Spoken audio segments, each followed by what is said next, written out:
நண்பர்கள் அனைவருக்கும் வணக்கம். Welcome to TNPSC Ganesh YouTube channel. பார்த்தீங்கன்னா தவறான கூற்றை தேர்ந்தெடு ஆப்ஷன்ஸ் பாருங்க. தவறான கூற்றைனா உள்ளாட்சி பிரதிநிதிகளின் பதவிக்காலம் 5 ஆண்டுகள் சரி. ஒவ்வொரு மாநிலத்திலும் ஒரு மாநில தேர்தல் ஆணையம் உள்ளது. தமிழகத்தின் தேர்தல் ஆணையம் சென்னை கோயம்பேட்டில் உள்ளது. மத்திய தேர்தல் ஆணையம் உள்ளாட்சி தேர்தலை நடத்துகிறதுங்கிறது தவறான ஒன்று. மாநகராட்சியின் தலைவர் டேஸ் என அழைக்கப்படுகிறார். மாநகராட்சியின் தலைவர் மேயர் என அழைக்கப்படுகிறார். இப்போ நம்ம பொறுத்துகளை நகராட்சிகள் எவ்வளவு, மாநகராட்சிகள் எவ்வளவுங்கிறது ஆப்ஷன் டி சரியான விடை. நகராட்சிகள் 148, மாநகராட்சிகள் 21, மாவட்ட ஊராட்சிகள் 36, மாவட்ட பேரூராட்சிகள் பார்த்தீங்கன்னா 561, ஊராட்சி ஒன்றியங்கள் 385ங்கிறது சரியான விடையாகும். இந்திய தொல்லியல் துறை இதுவரை கண்டுபிடித்த கல்வெட்டு சான்றுகளில் எத்தனை சதவீதம் தமிழ்நாட்டிலிருந்து கண்டுபிடிக்கப்பட்டுள்ளது அப்படின்னு பார்த்தீங்கன்னா 60%. ஆப்ஷன் ஏ தான் இதற்கு சரியான விடை. சரியாக பொருந்தியுள்ளதை தேர்ந்தெடு. இதுல என்ன நடனம்ங்கிறது இதுல சரியாக பொருந்தி உள்ளதுன்னு பார்த்தீங்கன்னா அனைத்தும் சரியாக பொருந்தி உள்ளதுங்கிறது தான். கேரளானா தெய்யம், பஞ்சாப்ல பாங்கரா, ராஜஸ்தான்ல கல்பேலியா, உத்தரப்பிரதேசத்துல சோலியா நடனம்ங்கிறது சரியான விடை. டிஸ்கவரி ஆஃப் இந்தியா என்ற நூலை எழுதியவர் ஜவஹர்லால் நேருங்கிறது சரியான விடை. இந்தியாவை இனங்களின் அருங்காட்சியகம் என்று கூறியவர் யாருன்னு பார்த்தீங்கன்னா வி.ஏ. ஸ்மித் அவர்கள் தான் இதற்கு சரியான விடை. பாரபட்சம் என்ற வார்த்தை எதை குறிக்கிறது? பாரபட்சம் என்ற வார்த்தை பார்த்தீங்கன்னா முன்முடிவை குறிக்கிறது.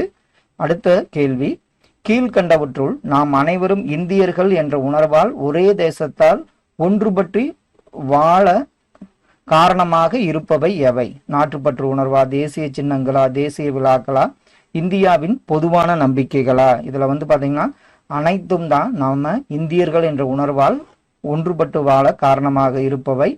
அடுத்தது நடனம். அஸ்ஸாம்னா என்ன நடனம்? கர்நாடகா. இதற்கு சரியான விடை பார்த்தீங்கன்னா ஆப்ஷன் சி தான். அஸ்ஸாம்ல சத்ரியா, கர்நாடகாவில் பார்த்தீங்கன்னா யக்ஷகானம், வட இந்தியாவில் கதக், ஆந்திர பிரதேசத்துல குச்சிப்பிடிங்கிறது சரியான விடையாகும். தவறாக பொருந்தியுள்ளதை தேர்ந்தெடு. இதுல என்ன நடனம் தவறாக பொருந்தியுள்ளதுன்னு பார்த்தீங்கன்னா ஒண்ணுதான். குஜராத்தில் தும்கல் அப்படிங்கிறது தவறாக பொருந்தியுள்ளதாகும். டாக்டர் ஏபிஜே அப்துல் கலாம் அவர்களுக்கு பாரத ரத்னா விருது எந்த ஆண்டு வழங்கப்பட்டது? ஐயா அப்துல் கலாமுக்கு பார்த்தீங்கன்னா 1997 ஆண்டு வழங்கப்பட்டது. விஸ்வநாதன் ஆனந்த் எந்த ஆண்டு இந்தியாவின் முதல் கிராண்ட் மாஸ்டர் ஆனார்? ஆப்ஷன் பாருங்க. எந்த ஆண்டுன்னு பார்த்தீங்கன்னா ஆப்ஷன் டி தான். 1988 தான் அவர் முதல் கிராண்ட் மாஸ்டர் ஆனார். நாட்டில் விளையாட்டு வீரர்களுக்கு வழங்கப்படும் உயரிய விருதான ராஜீவ்காந்தி கேல் ரத்னா விருதை முதலில் பெற்றவர் யார்? முதல்ல பெற்றவர் பார்த்தீங்கன்னா விஸ்வநாதன் ஆனந்த் தான் சரியான விடை. திரு மாரியப்பன் தங்கவேலு அவர்கள் கீழ்கண்ட எந்த விளையாட்டு பிரிவில் தங்கப்பதக்கம் வென்றார்? அவர் பார்த்தீங்கன்னா உயரம் தாண்டுதல தான் அவர் தங்கப்பதக்கம் வென்றார். பின்வருவனவற்றுள் பாரபட்சம் உருவாவதற்கான காரணங்கள் யாவை? ஆப்ஷன் பாருங்க. சமூகமயமாக்கல், பொருளாதார பயன்கள், சர்வாதிகார ஆளுமை. இதுல அனைத்தும் தான் பாரபட்சம் உருவாவதற்கு காரணங்களாக உள்ளன. எந்த ஆண்டு டாக்டர் பி.ஆர். அம்பேத்கர் அவர்கள் பாரத ரத்னா விருது பெற்றார்? ஆப்ஷன் பாருங்க. 1990 ஆண்டு அவர் விருது பெற்றார். 2011 ஆண்டு கணக்கெடுப்பின்படி எழுத்தறிவு விகிதம் குறைவாக உள்ள மாவட்டம் எதுன்னு பார்த்தீங்கன்னா தர்மபுரிங்கிறது தான் சரியான விடை. 2011 ஆண்டு கணக்கின்படி தமிழ்நாட்டில் பாலின விகிதத்தில் முதலிடத்தில் உள்ள மாவட்டம் எதுன்னு பார்த்தீங்கன்னா நீலகிரி தான் சரியான விடையாகும். இந்திய அரசியலமைப்பின் எந்த பிரிவு சட்டத்தின் முன் அனைவரும் சமம் என்கிறது? பிரிவு 14 தான் சட்டத்தின் முன் அனைவரும் சமம் என்று கூறுகிறது. இதுல தவறான இணை ஆற்று ஓங்கில்னா அது எப்ப தேசியமயமாக்கப்பட்டது? லாக்டோபேசில்லஸ், மாம்பழம், தாமரை. இதற்கு தவறான இணை பார்த்தீங்கன்னா லாக்டோபேசில்லஸ் 2014ங்கிறது தவறான இணையாகும். உலகில் மொத்த புலிகள் எண்ணிக்கையில் இந்தியாவில் எத்தனை சதவீதம் உள்ளதுன்னா இந்தியாவில் பார்த்தீங்கன்னா 70% கொண்டுள்ளது. தமிழ்நாட்டில் எந்த மாவட்டத்தில் மயில்களுக்கான சரணாலயம் உள்ளது? இதுல பாத்தீங்கன்னா புதுக்கோட்டையில் தான் மயில்களுக்கான சரணாலயம் உள்ளது. அடுத்த ஒன்று தவறான கூற்றை தேர்ந்தெடு. இதுல பாத்தீங்கன்னா பிரம்மபுத்திரா 4838 கிலோமீட்டர் நீளம் உடையதுங்கிறது தவறான கூற்றாகும். கங்கை நதிப்புறத்து கோதுமை பண்டம் என்று பாடியவர் பாரதியார். 2525 கிலோமீட்டருக்கு தொலைவுக்கு பாயும் இந்தியாவின் நீளமான நதி கங்கை, இது சரிதான். இமாம் பசந்த் முகலாயர்கள் காலத்தில் ராஜாவுக்காக உருவாக்கப்பட்ட ஒரு வகை சிறப்பு வகை மாம்பழம்ங்கிறது சரியானது விடைதான். அடுத்த ஒன்று பொறுத்துக. இதுல சரியான விடை டி தான். ஆலமரம் 1950, மயில் 1963ஆம் ஆண்டு தேசியமயமாக்கப்பட்டது. புலி 1973, கங்கை ஆறு 2008, யானை 2010ங்கிறது சரியான விடை. கூற்று ஒன்று அது என்னன்னு பாருங்க. கோபோபிகாஸ் கானா உலகின் நீண்ட விஷம் நிறைந்த பாம்பு. இவை இந்தியாவின் மலைக்காடுகள் மற்றும் சமவெளிகளில் வாழ்கின்றன. இதற்கு சரியான விடை பாத்தீங்கன்னா கூற்று 1, கூற்று 2 ரெண்டுமே சரிதான். தமிழகத்தின் மாநில இயற்கை சின்னங்களில் தவறானதை தேர்ந்தெடு. இதெல்லாம் நம்ம ஈஸியா பண்ணிடுவோம். மாநில மலர் ஆலமரம்ங்கிறது தவறு. இதுல பனை தான் அதற்கு சரியான விடை. அடுத்த 28வது கேள்வி. தேசிய கொடி குறித்த செய்திகளில் தவறானதை தேர்ந்தெடு. ஆப்ஷன் பாருங்க. இதுல நடுவில் வெளிநீர் நிறத்தில் அமைந்துள்ள அசோக சக்கரம் அறவழியையும் அமைதியையும் வலியுறுத்துகிறது அப்படிங்கிறது உங்களுக்கு தவறான கூற்றாகும். 29வது கேள்வி. இந்திய தேசிய கொடியை வடிவமைத்தவர் பிங்காலி வெங்கையாங்கிறது சரியான விடை. இந்திய விடுதலை நாளில் பறக்கவிடப்பட்ட முதல் தேசிய கொடி எந்த அருங்காட்சியகத்தில் உள்ளதுன்னு பாத்தீங்கன்னா சென்னை கோட்டையில் உள்ளதுங்கிறது தான் சரியான விடை.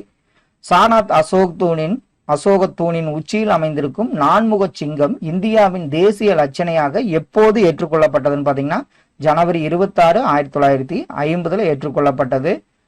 இதுல சரியான கூற்று. தேசிய லட்சணை மேல் பகுதி அடிப்பகுதி என 2 பகுதிகளை கொண்டுள்ளது. மேல் பகுதியில் 4 சிங்க உருவங்கள் ஒன்றுக்கொன்று பின்பக்கமாக பொருந்தி இருக்குமாறு வட்ட வடிவமான பீடத்தில் அமைக்கப்பட்டுள்ளது. அடிப்பகுதியில் யானை, குதிரை, காளை, சிங்கம் ஆகிய உருவங்கள் அமைந்துள்ளன. அடிப்பகுதியில் விலங்கு உருவங்களுக்கிடையே தர்ம சக்கரம் அமைந்துள்ளது. இதெல்லாம் சரிதான். அனைத்தும் சரிங்கிறதா சரியான விடை. அசோகர் காலத்தில் சாரநாத் தூணின் உச்சியில் அமைந்திருந்த நான்முக சிங்கம் தற்போது எங்கு பாதுகாக்கப்பட்டு வருகிறதுன்னு பாத்தீங்கன்னா சாரநாத் அருங்காட்சியகத்தில் பாதுகாக்கப்பட்டு வருகிறது. ரவீந்திரநாத் தாகூர் இயற்றிய ஜனகணமன பாடலின் இந்தி மொழியாக்கம் எப்போது இந்திய அரசியலமைப்பு சபையால் தேசிய கீதமாக ஏற்றுக்கொள்ளப்பட்டதுன்னு பாத்தீங்கன்னா ஜனவரி 24, 1950ஆம் ஆண்டுங்கிறது சரியான விடை. எங்கு நடைபெற்ற இந்திய தேசிய காங்கிரஸ் மாநாட்டில் ரவீந்திரநாத் தாகூரின் ஜனகணமன பாடல் முதலாக ஒலிக்கப்பட்டது எங்குன்னு பாத்தீங்கன்னா கொல்கத்தாங்கிறது சரியான விடை. இந்தியா எனது தாய்நாடு என தொடங்கும் நமது தேசிய உறுதிமொழியை யார் தெலுங்கில் எழுதினார்? ஆப்ஷன் பாருங்க. பிதிமாரி வெங்கட சுப்பாராவ் தான் தெலுங்கில் எழுதியவராவார். தேசிய கீதத்துக்கு இணையான தேசிய பாடல் என்று சிறப்பு இப்பாடலுக்கு அளிக்கப்படுகிறது என்று அறிவித்தவர் பாத்தீங்கன்னா யாருன்னு ராஜேந்திர பிரசாத் தான் உங்களுக்கு தேசிய பாடலுக்கு தேசிய கீதத்துக்கு இணை என்று கூறினார். பாலிலிருந்து தயிர் உருவாக எந்த நுண்ணுயிரி பயன்படுகிறது? இதுக்கு நம்ம லாக்டோ பாசில்லஸ் அப்படிங்கிறது தான் சரியான விடை. இந்திய ரூபாய்க்கான சின்னத்தை வடிவமைத்தவர் யார்? டி உதயகுமாருங்கிறது தான் சரியான விடை. எந்த நூற்றாண்டில் மன்னர் ஷெர்ஷா சூரி வெளியிட்ட வெள்ளிய நாணயத்துக்கு ரூபியா என்று பெயர்? எந்த நூற்றாண்டுனா 16ஆம் நூற்றாண்டு தான் சரியான விடை. யாருடைய ஆட்சி காலத்தில் சக ஆண்டு முறை தொடங்கியது? கனிஷ்கர் காலத்துல தான் சக ஆண்டு முறை தொடங்கியது. பிரபல வான் இயற்பியலாளர் மேக்நாத் சாகா தலைமையிலான நாட்காட்டி சீரமைப்பு குழுவின் பரிந்துரையின் பேரில் முதல் தேசிய நாட்காட்டி எப்பொழுது ஏற்றுக்கொள்ளப்பட்டது? இதற்கு சரியான விடை பாத்தீங்கன்னா 1957 மார்ச் 22 ஏற்றுக்கொள்ளப்பட்டது. 1896 தேசிய காங்கிரஸ் மாநாட்டின் போது வந்தே மாதரம் பாடலை பாடியவர் யார்? ரவீந்திரநாத் தாகூர் தான் சரியான விடை. நாடு விடுதலை பெற்ற நாளன்று மகாகவி பாரதியாரின் ஆடுவோமே பள்ளு பாடுவோமே ஆனந்த சுதந்திரம் அடைந்து விட்டோம் என்று ஆடுவோமே என்ற பாடலை அகில இந்திய வானொலியில் பாடிய பெருமை பெற்றவர் டி.கே. பட்டம்மாள் தான் சரியான விடை. தவறான கூற்றை தேர்ந்தெடு. இந்திய அரசியல் சாசனம் நடைமுறைக்கு வந்த நாளே குடியரசு நாள். அடுத்தது அது சரி. 1947 நாடு விடுதலை பெற்றுவிட்டாலும் அதற்கு பிறகும் பிரிட்டன் அரசியே இந்தியாவின் கௌரவ தலைவராக இருந்து வந்தார். அதுவும் சரிதான். குடியரசு நாடாக அறிவிக்கப்பட்ட பிறகு நாட்டின் முதல் குடிமகன் குடியரசுத் தலைவர் ஆவார். குடியரசு நாளில் பிரதமர் செங்கோட்டையில் கொடியேற்றுவாருங்கிறது இதற்கு தவறான கூற்று. காந்தியின் பிறந்த நாளை சர்வதேச அகிம்சை நாள் என ஐநா சபை எந்த ஆண்டு அங்கீகரித்தது? ஆப்ஷன் பாருங்க, 2007ஆம் ஆண்டு தான் சரியான விடையாகும். இந்திய அரசியலமைப்பு சபை எப்போது மூவண்ண கொடியை ஏற்றுக்கொண்டதுன்னு பாத்தீங்கன்னா ஜூலை 22, 1947 அன்று மூவண்ண கொடியை ஏற்றுக்கொண்டது. 1929ஆம் ஆண்டு எங்கு நடைபெற்ற காங்கிரஸ் மாநாட்டில் முழு சுயராஜ்யத்தை அடைவது முழக்கம் வலுப்பெற்றது? எங்கன்னு பாத்தீங்கன்னா உங்களுக்கு லாகூர் மாநாடு தான் சரியான விடை. இந்திய அரசமைப்பு நிர்ணய மன்றம் என்ற அமைப்பு எப்போது உருவாக்கப்பட்டது அப்படின்னு பாத்தீங்கன்னா 1946இல் உருவாக்கப்பட்டது. இந்திய அரசமைப்பு நிர்ணய மன்றத்தின் தலைவராக தேர்ந்தெடுக்கப்பட்டவர் ராஜேந்திர பிரசாத்ங்கிறது சரியான விடை. இந்திய அரசமைப்பு நிர்ணய மன்றத்தில் எத்தனை பெண் உறுப்பினர்கள் இருந்தார்னா 15 பேர் இருந்தனர். அரசமைப்பு சட்ட வரைவு குழுவின் ஆலோசகராக டேஸ் என்பவர் நியமிக்கப்பட்டார். அவர் யாருன்னு பாத்தீங்கன்னா PN ராவ் தான் ஆலோசகராக நியமிக்கப்பட்டார். அரசமைப்பு சட்ட வரைவு குழுவின் முதல் கூட்டம் எப்பொழுது நடைபெற்றதுன்னு பாத்தீங்கன்னா 1946 டிசம்பர் 9இல் நடைபெற்றது. இந்திய அரசமைப்பு சட்டம் எத்தனை நாடுகளின் அரசமைப்பு சட்டங்களை முன்மாதிரியாக கொண்டு உருவாக்கப்பட்டதுன்னா 60 நாடுகள் தான் சரியான விடை. அரசமைப்பு சட்டம் இறுதி செய்யப்படுவதற்கு முன்னர் எத்தனை திருத்தங்கள் அதில் மேற்கொள்ளப்பட்டன? 2000 திருத்தங்கள் தான் சரியான விடை. முழுமையான அரசமைப்பு சட்டம் எப்போது தயாரானது? 1949 நவம்பர் 26ல தயாரானது. இந்திய அரசமைப்பு நிர்ணய மன்றம் நமது அரசமைப்பு சட்டத்தை ஏற்றுக்கொண்ட நாள் என்ன அப்படின்னு பாத்தீங்கன்னா 1949 நவம்பர் 26. அரசமைப்பு சட்டத்தின் முகப்புரை இந்தியாவை கீழ்கண்ட எவ்வாறு வரையறை செய்கிறது? இறையாண்மை, மதச்சார்பின்மை, சமத்துவம், மக்களாட்சி. இதற்கு சரியான விடை பாத்தீங்கன்னா அனைத்தும்ங்கிறது தான் சரியான விடையாகும். இந்திய அரசமைப்பு சட்டத்தை உருவாக்க எவ்வளவு செலவானது? அந்த காலத்துல பாத்தீங்கன்னா 64 லட்சம் ரூபாய் செலவானது. இந்திய அரசமைப்பு சட்டம் நடைமுறைக்கு வந்த நாள் பாத்தீங்கன்னா 1950 ஜனவரி 26. இறையாண்மை என்பது எதை குறிக்கிறதுனா நாட்டின் உச்சநிலை அதிகாரத்தை தான் இறையாண்மை குறிக்கிறது. அடுத்தது கூற்றுகள். கூற்று 1, இந்திய அரசமைப்பு சட்டமானது மாநில மற்றும் ஒன்றிய அரசுகள் சட்டமன்ற ஆட்சி முறையை பின்பற்றி ஆட்சி செய்ய வழிவகை செய்துள்ளது. கூற்று 2, சட்டமன்ற ஆட்சி முறை அமைப்பின்படி நிறைவேற்று அதிகாரம் சட்டமன்றத்தின் கூட்டு பொறுப்பாக இருக்கும். இதற்கு சரியான விடை பாத்தீங்கன்னா கூற்று 1, கூற்று 2மே சரிங்கிறது தான் சரியான விடை. அரசுகள் சட்டம் இயற்றும் போதும் ஆட்சி செய்யும் போதும் கவனத்தில் கொள்ள வேண்டிய சில வழிகாட்டல்களை அரசமைப்பு சட்டம் வழங்கியுள்ளது. இவை வழிகாட்டு நெறிமுறைகள் என அழைக்கப்படுகிறது. வழிகாட்டு நெறிமுறைகள் கட்டாயமாக நடைமுறைப்படுத்தப்பட வேண்டியவை. இதற்கு சரியான விடை பாத்தீங்கன்னா கூற்று 1 சரி, கூற்று 2 தவறுங்கிறது தான் சரியான விடை. எந்த வயது பூர்த்தியான இந்திய குடிமகன் ஒவ்வொருவரும் ஓட்டளிக்கும் உரிமையை பெறுகிறார்னா 18ங்கிறது சரியான விடை. கீழ்கண்டவற்றுள் அடிப்படை கடமைகள் அல்லாதது எது? இதுல பாத்தீங்கன்னா தமது குழந்தைகளுக்கு கல்வி வாய்ப்புகளை 5 முதல் 10 வயதுக்குள் தருவதுங்கிறது அடிப்படை கடமைகள்ல கிடையாது. நமது அரசியல் சட்டம் உருவான போது எத்தனை அட்டவணைகளை பெற்றிருந்தன? அதாவது 8 அட்டவணைகளை அப்பொழுது பெற்றிருந்தன. நமது அரசியலமைப்பு சட்டத்தில் தற்போதுள்ள பகுதிகளின் எண்ணிக்கை எவ்வளவு? தற்போது பாத்தீங்கன்னா உங்களுக்கு 25 பகுதிகள் உள்ளன. கீழ்கண்டவர்களுள் அரசமைப்பு சட்ட வரைவு குழுவில் இடம்பெறாதவர் யார் அப்படின்னு பாத்தீங்கன்னா மோதிலால் நேரு தான் இடம்பெறாதவர். நமது அரசியல் சட்டத்தை உருவாக்கிய முதன்மை வடிவமைப்பாளராக கருதப்படுபவர் யாருன்னு பாத்தீங்கன்னா அம்பேத்கர் அவர்கள். அரசமைப்பு சட்டம் 16/9/2016 வரை எத்தனை முறை திருத்தப்பட்டுள்ளதுன்னா 101 முறை திருத்தப்பட்டு உள்ளது. இந்திய அரசமைப்பு சட்டத்தின் உண்மை பிரதிகள் நாடாளுமன்ற நூலகத்தில் எந்த வாயு நிரப்பப்பட்ட பேழையில் வைத்து பாதுகாக்கப்படுகின்றன? ஹீலியம் வாயுங்கிறது தான் சரியான விடை. அடுத்த ஒன்று பொறுத்துக. இதெல்லாம் நம்ம ஈஸியா பண்ணிடுவோம். ஆப்ஷன் சி தான் இதற்கு சரியான விடை. சுதந்திர தினம் ஆகஸ்ட் 5, குடியரசு தினம் ஜனவரி 26, இந்திய அரசமைப்பு தினம் நவம்பர் 26, அனைவருக்கும் கல்வி உரிமை ஏப்ரல் 1ங்கிறது சரியான விடை. அடுத்தது கூற்று. மக்களால் மக்களுக்காகவே மக்களும் நடத்தும் ஆட்சி மக்களாட்சி என்று கூறியவர் ஆபிரகாம் லிங்கன் சரி. மக்களாட்சியின் பிறப்பிடம் சுவிஸ்ங்கிறது தவறு. அப்ப உங்களுக்கு ஆப்ஷன் பாருங்க, கூற்று 1 சரி 2 தவறுங்கிறது சரியான விடை. இதுல தவறான கூற்றை தேர்ந்தெடு. ஆப்ஷன்ல பாருங்க, மக்களாட்சி அமைப்புகளில் முடிவெடுக்கும் அதிகாரம் தலைவரிடம் குவிந்திருக்கும் அப்படிங்கிறது இதுல தவறான கூற்று ஆகும். பிரதிநிதித்துவ மக்களாட்சி நடைபெறும் நாடுகளில் எது தவறானது அப்படின்னு பாத்தீங்கன்னா சுவிட்சர்லாந்துங்கிறது பிரதிநிதித்துவ மக்களாட்சி நடைபெறும் நாடுகளில் தவறானதாகும். அதிபர் மக்களாட்சி நடைபெறும் நாடுகள் எது? USA, England, Canada, India. இதுல சரியான விடை ஈஸி தான், உங்களுக்கு 1, 3 தான் அதிபர் மக்களாட்சி நடைபெறும் நாடுகள் ஆகும். அடுத்த கேள்வி, எந்த ஆண்டு ஐநா சபை உலக மக்களாட்சி தினமாக செப்டம்பர் 15ஆம் நாளை அறிவித்தது? அது எந்த ஆண்டுனா 2007ஆம் ஆண்டு அறிவித்தது.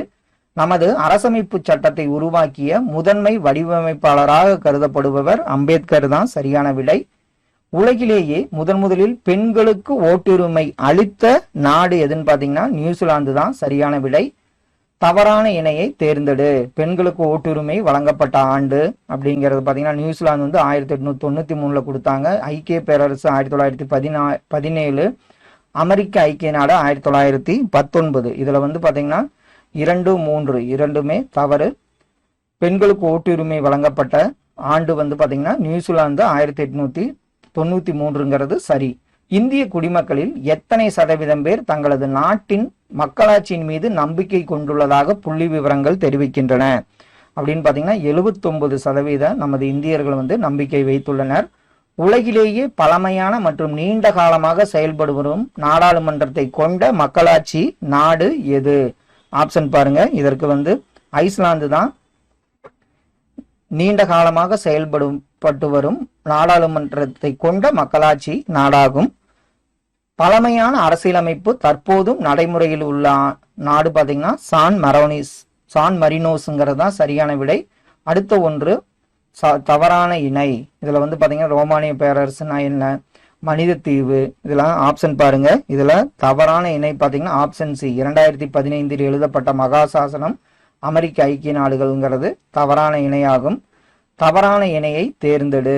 இதுல ரோமானிய பேரரசு தீபகர் மக்களாட்சி நாடு அமைவிடம் மனித தீவு இங்கிலாந்திற்கும் அயர்லாந்திற்கும் இடையே உள்ளது அப்படிங்கிறது ஆப்ஷன் பாருங்க. இதுல இரண்டும் சரிதான். அதாவது இரண்டும் சரினா ரோமானிய பேரரசு தீபகற்ப இத்தாலி, மனித தீவு இங்கிலாந்திற்கும் அயர்லாந்திற்கும் இடையே உள்ளது. ஆதி மனிதன் பகுதியில் குடியேறி விவசாயம் செய்ய தொடங்கினான். எந்த பகுதி? அவர் பாத்தீங்கன்னா ஆற்றோரமா தான் அவங்க குடியேறி விவசாயம் செய்ய தொடங்கினான். நேரடி மக்களாட்சியில் வாக்களிப்பவர் யாருன்னு பாத்தீங்கன்னா வாக்காளர்கள் தான் சரியான விடை. இந்தியாவின் மிக பழமையான உள்ளாட்சி அமைப்பான சென்னை மாநகராட்சி எந்த ஆண்டு உருவாக்கப்பட்டதுன்னா 1688ஆம் ஆண்டு. தமிழ்நாட்டில் மாநகராட்சிக்கு அடுத்த நிலையில் உள்ள நகராட்சிக்கும் அதாவது நகராட்சியில் எத்தனை மக்கள் அதிகமான மக்கள் தொகை இருக்கும் அப்படிங்கிறதான். அங்க பாத்தீங்கன்னா 1 லட்சத்திற்கும் அதிகமான மக்கள் தொகை கொண்டிருப்பார்கள். தமிழ்நாட்டில் முதலில் உருவாக்கப்பட்ட நகராட்சி வாலஜாப்பேட்டுங்கிறது சரியான விடை. சரியான கூற்று, மாநகராட்சிக்கு இந்திய ஆட்சிப்பணி அதிகாரி ஒருவர் ஆணையராக இருப்பார். நகராட்சிகளுக்கு அரசு அதிகாரிகள் நகராட்சி ஆணையர்களாக நியமிக்கப்படுவார்கள். பேரூராட்சியில் நிர்வாக அலுவலர் செயல் அலுவலராக அது ஈஓ இருப்பார். இப்ப இதற்கு பாத்தீங்கன்னா அனைத்தும் சரிங்கிறது தான் சரியான விடை. மக்களுக்கும் அரசுக்கும் இடையே இணைப்பு பாலமாக செயல்படுவது கிராம ஊராட்சிங்கிறது தான் சரியான விடை. தவறான கூற்றை தேர்ந்தெடு. இதுல பாத்தீங்கன்னா தவறான கூற்று ஆப்ஷன் சி தான். ஊராட்சி ஒன்றிய தலைவரை மக்கள் நேரடியாக தேர்தலின் மூலம் தேர்ந்தெடுப்புங்கிறது தவறான கூற்று ஆகும். நீலகிரி மற்றும் பெரம்பலூர் மாவட்டங்கள் ஒவ்வொன்றிலும் எத்தனை ஊராட்சி ஒன்றியங்கள் உள்ளன? இதற்கு பாத்தீங்கன்னா 4 ஊராட்சி ஒன்றியங்கள்ங்கிறது தான் சரியான விடை. மக்கள் தொகை என்ற அடிப்படையில் மாவட்ட ஊராட்சி எனப்படும் பல பகுதிகளாக பிரிக்கப்படுகிறது. அதுக்கு சரியான விடை பாத்தீங்கன்னா 50,000ங்கிறது தான் சரியான விடை. அதாவது டேஸ் மக்கள் தொகை என்ற அடிப்படையில் மாவட்ட ஊராட்சிங்கிறப்ப 50,000. அடுத்தது கூற்று, மாநகராட்சி தலைவர் மேயர், நகராட்சி தலைவர் நேரடி தேர்தல் மூலம் மக்களால் தேர்வு செய்யப்படுகின்றனர். கூற்று 2 பாத்தீங்கன்னா மாநகராட்சி துணைத் தலைவரும் நகராட்சி துணைத் தலைவரும் அதாவது வார்டு உறுப்பினர்களால் தேர்வு செய்யப்படுவார்கள். இப்ப இதுல கூற்று 1, 2 சரிங்கிறது தான் சரியான விடை. கீழ்கண்டவற்றில் கிராம ஊராட்சியின் விருப்ப பணிகள் என்ன? இதுல வந்து பாத்தீங்கன்னா கிராம ஊராட்சியின் விருப்ப பணிகள் வந்து பூங்கா அமைத்தல், நூலகம் அமைத்தல், விளையாட்டு மைதானம் அமைத்தல், ஊர்ச்சாலைகள் அமைத்தல் வராது. கீழ்கண்டவற்றுள் மாநகராட்சியின் வருவாய்கள் எவை? வீட்டு வரி, குடிநீர் வரி, தொழில் வரி, பொழுதுபோக்கு வரி, கடைகள் மீதான வரி. இதுக்கெல்லாம் வந்து பாத்தீங்கன்னா அனைத்தும் சரிங்கிறது தான் சரியான விடை. தவறான கூற்றை தேர்ந்தெடு. இதுல வந்து பாத்தீங்கன்னா கிராம சபை கூட்டம் ஆண்டுக்கு 4 முறை கூடும், 3 முறைங்கிறது தவறான கூற்றாகும். தேசிய பஞ்சாயத்து ராஜ் சட்டம் எப்போது கொண்டு வரப்பட்டது? 1991 ஏப்ரல் 24 கொண்டு வரப்பட்டது. தேசிய ஊராட்சி தினம் எப்போது அனுசரிக்கப்படுகிறதுனா ஏப்ரல் 24ங்கிறது சரியான விடை. 2011 நடைபெற்ற உள்ளாட்சி தேர்தலில் பெண்கள் எத்தனை சதவீதங்களில் போட்டியிட்டனர்னா 38% பெண்கள் போட்டியிட்டு வெற்றி பெற்றனர். டேஸ் ஆண்டு தமிழக அரசு பெண்களுக்கு உள்ளாட்சியில் 50% இட ஒதுக்கீடு வழங்க சட்ட திருத்தம் செய்துள்ளது அப்படின்னா 2016 அந்த சட்ட திருத்தத்தை மேற்கொண்டது. எத்தனை வகையான போக்குவரத்து சமிக்சைகள் உள்ளன? போக்குவரத்துல பாத்தீங்கன்னா 3 வகையான போக்குவரத்து சமிக்சைகள் உள்ளன. நாம் சாலைகளில் செய்ய வேண்டிய மற்றும் செய்யக்கூடாதவைகள் பற்றிய விதிகளை விளக்கும் சமிக்சைகள் டேஸ் வடிவில் காணப்படும். அது எப்படி காணப்படும்னா வட்ட வடிவில் காணப்படும். எந்த ஆண்டு பிரிட்டனில் பாதசாரிகளுக்கு என்று சாலையில் கடக்கும் வசதி ஏற்படுத்தப்பட்டதுன்னு பாத்தீங்கன்னா 1934 ஆண்டு. டேஸ் போருக்கு பின் ஜீப்ரா கிராசிங் உருவாக்கப்பட்டன. ஜீப்ரா கிராசிங் எல்லாம் பாத்தீங்கன்னா 2ஆம் உலகப் போருக்கு பின் தான் உருவாக்கப்பட்டது. 2ஆம் உலகப் போர். எந்த வயதுக்கு மேற்பட்ட குழந்தைகளே வாகனத்தின் பின் இருக்கைகளில் அமர்தல் வேண்டும்? 12. இதெல்லாம் யாரு பாக்குறப்ப 12 வயதுக்கு மேற்பட்ட குழந்தைகளே வாகனத்தின் பின் இருக்கைகளில் அமர்தல் வேண்டும். ராஜஸ்தானின் எந்த பகுதி குறைவான மழை பெரும் பகுதியாக உள்ளது அப்படின்னு பாத்தீங்கன்னா ஜெய்சால்மருங்கிறது சரியான விடை. 2001ஆம் ஆண்டு கணக்கின்படி இந்தியாவில் உள்ள முக்கிய மொழிகளின் எண்ணிக்கை எவ்வளவு?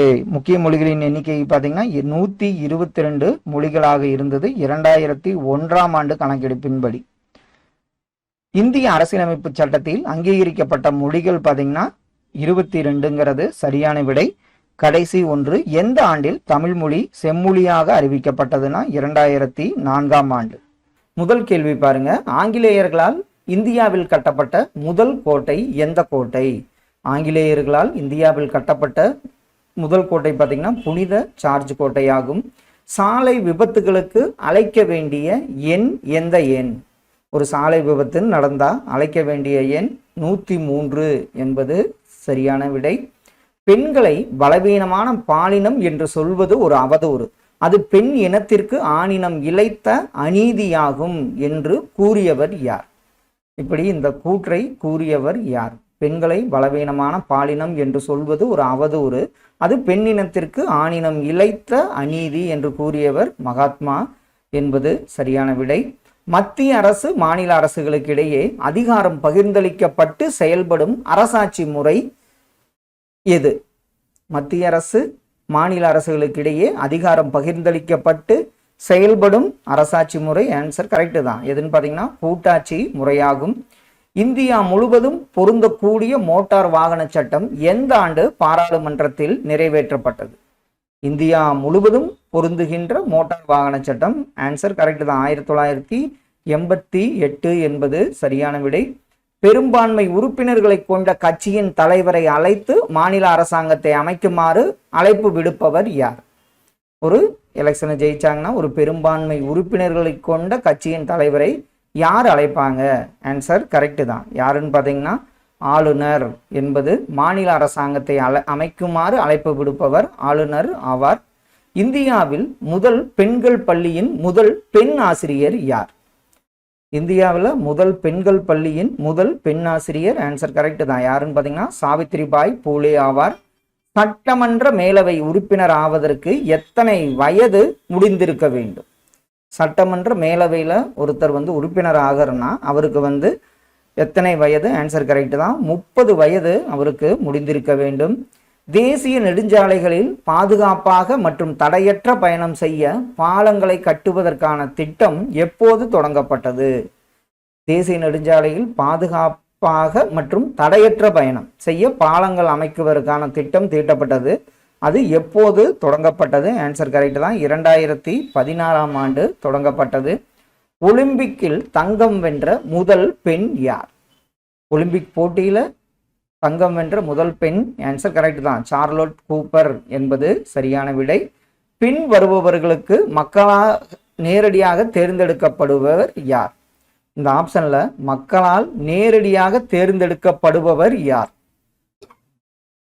சரி, ஆன்சர் கரெக்ட் தான், சட்டமன்ற உறுப்பினர் எம்எல்ஏ தான்.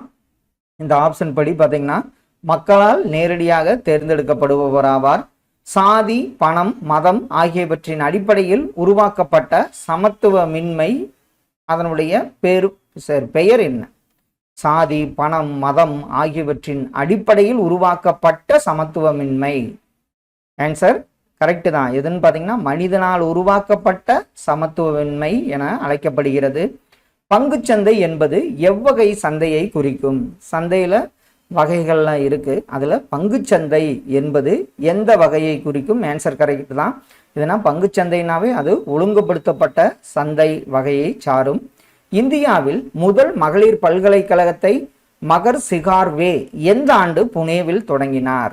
இந்தியாவில் முதல் மகளிர் பல்கலைக்கழகத்தை மகர் சிகார்வே எந்த ஆண்டு புனேவில் தொடங்கினார்? ஆன்சர் கரெக்ட் தான், எந்த ஆண்டுன்னு பார்த்தீங்கன்னா 1916 ஆண்டாகும். உயர்நீதிமன்றத்தின் தலைமை நீதிபதியை நியமிப்பவர் யார்? உயர்நீதிமன்றத்தின் தலைமை நீதிபதியை நியமிப்பவர், ஆன்சர் கரெக்ட் தான், யாருன்னு பார்த்தீங்கன்னா குடியரசுத் தலைவராவார். ஏகபோக போட்டியின் கோட்பாடு என்ற நூலின் ஆசிரியர் யார்? ஏகபோக போட்டியின் கோட்பாடு என்ற நூலின் ஆசிரியர், ஆன்சர் கரெக்ட் தான், யாருன்னு பார்த்தீங்கன்னா சேம்பர்லின் என்பவர் ஏகபோக போட்டியின் கோட்பாடு என்ற நூலின் ஆசிரியர் ஆவார். பட்டங்கள் அளித்து வேறுபடுத்துதலை தடை செய்யும் சட்டப்பிரிவு என்ன? பட்டங்கள் அளித்து வேறுபடுத்துதலை தடை செய்யும் சட்டப்பிரிவு, ஆன்சர் கரெக்ட் தான், எதுன்னு பார்த்தீங்கன்னா பிரிவு 18 என்பது சரியான விடை.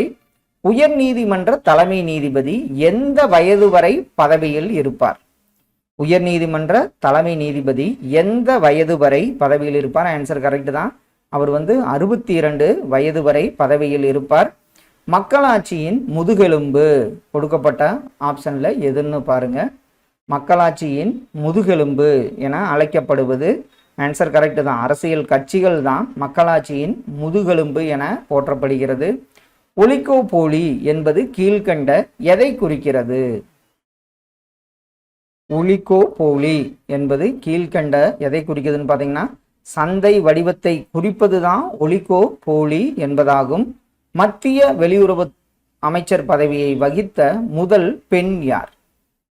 நம்ம இந்தியாவில் மத்திய வெளியுறவு அமைச்சர் பதவியை வகித்த முதல் பெண், ஆன்சர் கரெக்ட் தான், யாருன்னு பார்த்தீங்கன்னா சுஷ்மா சுவராஜ் என்பது சரியான விடை. இந்தியா எந்த ஆண்டு மக்களாட்சி நாடானது? இது உங்களுக்கு நம்ம குடியரசு தினமா 1950 என்பது சரியான விடையாகும்.